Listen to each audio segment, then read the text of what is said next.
ہر قسم کی حمد و ثنا، تعریف و توصیف اس ذات کے لیے جس نے اس کارخانہ عالم کو وجود بخشا، اور کروڑ ہا کروڑ درود و سلام اس کے آخری پیغمبر پر جنہوں نے دنیا میں حق کا بول بالا کیا۔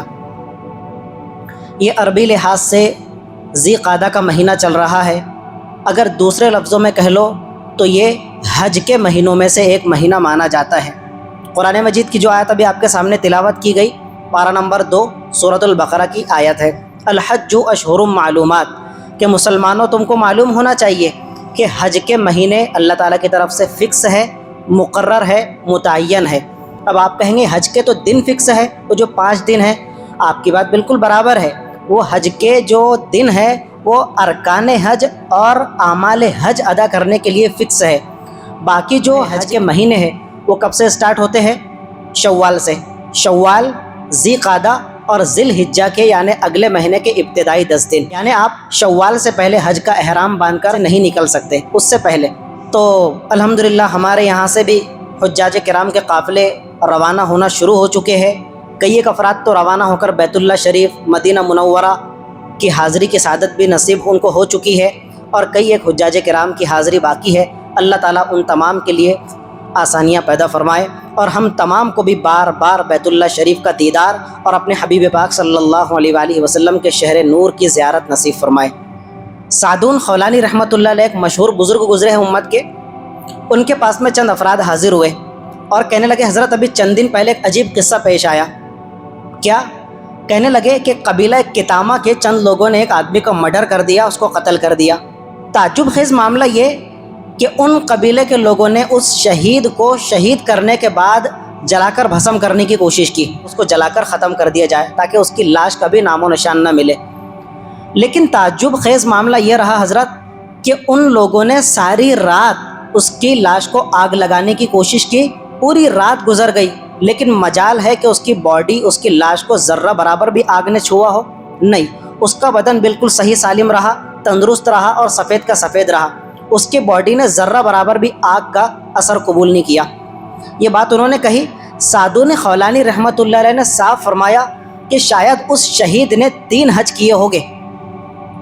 ان کی زبان سے یہ بات نکلی تو سارے لوگ بالکل سکتے میں، کہنے لگے حضرت بالکل یہی معاملہ ہے، لیکن آپ کو کیسے پتا کہ اس نے 3 حج کیے ہیں؟ سعدون خولانی رحمۃ اللہ علیہ نے جواب دیتے ہوئے کہا کہ میں نے حضور کی ایک حدیث سنی ہے کہ سرکار مدینہ صلی اللہ علیہ وآلہ وسلم نے ارشاد فرمایا کہ جو شخص ایک حج ادا کر لے تو ایسا سمجھو کہ اس نے اپنا فریضہ ادا کر دیا، جو 2 حج کر لے تو ایسا سمجھو کہ اس نے دوسرے حج کو ادا کر کے اللہ تعالیٰ کی بارگاہ میں قرضہ پیش کر دیا، اللہ تعالیٰ کو قرضہ دے دیا، اور جو تیسرا حج کر لے تو اللہ تعالیٰ اس تیسرے حج کی بدولت اس کی باڈی پر، اس کی کھال اور اس کی بال کو آگ پر حرام کر دیتے ہیں۔ اللہ اکبر! آپ اس واقعے سے ذرا اس کا طالب علم بٹھائیے۔ حضور نے تو جہنم کی آگ سے متعلق فرمایا تھا، لیکن پروردگار عالم کی کرم نوازی دیکھیے کہ دنیا کے لوگوں نے اس کی باڈی کو جلا کر بھسم کرنے کی کوشش کی تو اللہ تعالیٰ نے حج کی بدولت اس کی لاج رکھتے ہوئے اس کی باڈی کو جلنے سے محفوظ فرما دیا۔ تو فریضہ حج کوئی معمولی فریضہ نہیں ہے، بلکہ ہمارا تو بچہ بچہ جانتا ہے کہ اللہ تعالیٰ نے دین اسلام کی جو بنیاد رکھی ہے وہ ٹوٹل کتنے چیزوں پر ہے؟ 5 چیزوں پر۔ یہ 5 اس کی بالکل بیسک اور بنیادی چیزیں ہیں۔ اللہ کی وحدانیت کا اقرار کرنا، دوسری حضور کے رسول برحق ہونے کا اقرار کرنا، زکوٰۃ کی فرضیت کا اقرار کرنا، رمضان المبارک کے روزوں کا اقرار کر کے ان کی ادائیگی کا اہتمام کرنا، اور 5ویں چیز کیا ہے؟ وحج البیت من استطاع الیہ سبیلا۔ اللہ تعالیٰ نے آپ کو نوازا ہے، اور اتنا نوازا ہے کہ آپ پاسپورٹ بنوا سکتے ہیں، آج کے دور کے حساب سے بات کر رہا ہوں، ویزا لگوا سکتے ہیں، اپنے حج پر جانے کے بعد اپنی فیملی ممبرز کے لیے اخراجات برداشت کرنے کی سکت رکھتے ہیں۔ اگر آپ کو اتنی استطاعت حاصل ہے تو اللہ تعالیٰ نے آپ کے ذمے فریضہ حج کی ادائیگی کو لازم کر دیا ہے۔ اگر کوئی مسلمان پراپرٹی ڈیلر ہوتے ہوئے، سیٹ صاحب ہوتے ہوئے، دھجو پتی ارب پتی صاحب ہوتے ہوئے بھی فریضہ حج میں ٹال مٹول کرتا ہے، اس کی ادائیگی کو خامخواہ ڈیلے کرتا پھرتا ہے، 1 سال بعد کر لیں گے، 10 سال بعد کر لیں گے، مرنے سے پہلے کر لیں گے، اور حج کب فرض ہو چکا ہے؟ 20 سال پہلے فرض حج ہو چکا ہے، لیکن ٹال مٹول کر رہے، تو یہ تاخیر کرنے کے نتیجے میں سخت فاسق، فاجر اور گنہگار قرار پائے گا۔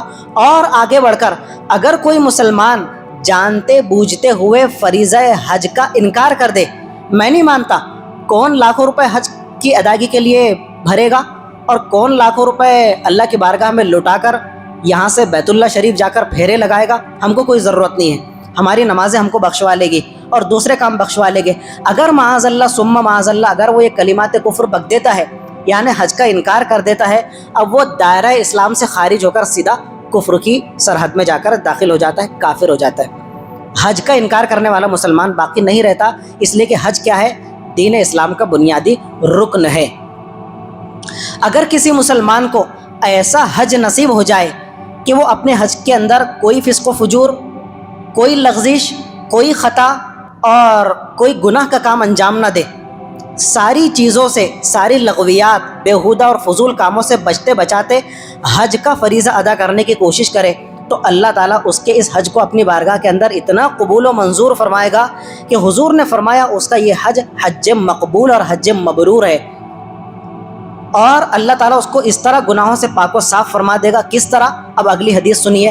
یہ بخاری مسلم دونوں میں روایت موجود ہے اور حضرت ابو ہریرہ رضی اللہ تعالیٰ عنہ اس روایت کو بیان فرماتے ہیں. کہتے ہیں کہ تاجدار مدینہ صلی اللہ علیہ وآلہ وسلم نے ارشاد فرمایا، من حج، جو کوئی مسلمان ایسا کوالٹی والا حج کرتا ہے، فلم یرفث، کہ وہ اپنے حج کے اندر کوئی بیہودہ بات، اپنے سفر حج کے اندر کوئی لغو بات، کوئی اناپ شراب اپنی زبان سے نہیں بکتا، کوئی ایسی ویسی حرکت اپنی باڈی سے سرزد نہیں ہونے دیتا، سفر حج کے دوران نہ کسی کی غیبت کرے، نہ کسی کی چغلی کرے، نہ کسی پر بہتان باندھے، نہ کسی کی الزام تراشی کرے.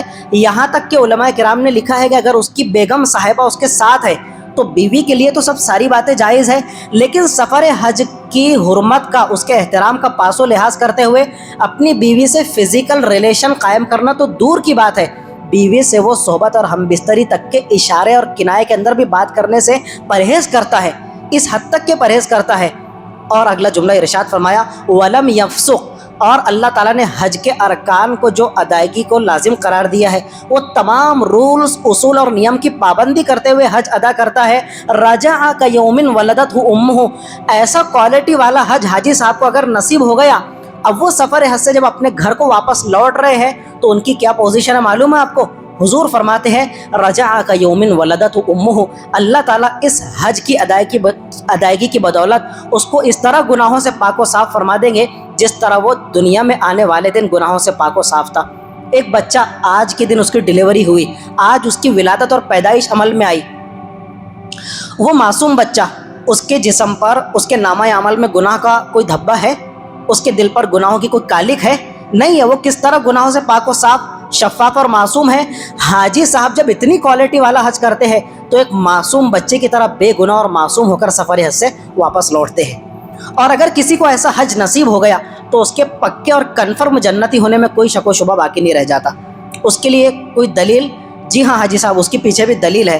سرکار مدینہ صلی اللہ علیہ وآلہ وسلم کا یہ بھی فرمان ہے، یہ بھی حضرت ابو ہریرہ کی روایت اور یہ مشکات شریف کی روایت ہے. فرماتے ہیں والحج المبرور، اور جس کسی مسلمان کو ایسا پیور، ایسا کوالٹی والا حج نصیب ہو گیا، لیس لہ جزاء الا الجنہ، تو اس کے لیے اللہ تعالیٰ کی طرف سے صرف ایک ہی بدلہ ہے، اور وہ بدلہ کیا ہے کہ اللہ تعالیٰ اس کو اس حج کے بدلے میں جنت الفردوس عطا کرے گا. اس سے کم پر راضی نہیں ہونے کا. اللہ تعالیٰ مجھے آپ کو تمام امت مسلمہ کو ایسا حج مقبول اور مبرور نصیب فرمائے. یہ تو تھا اس کا معاملہ.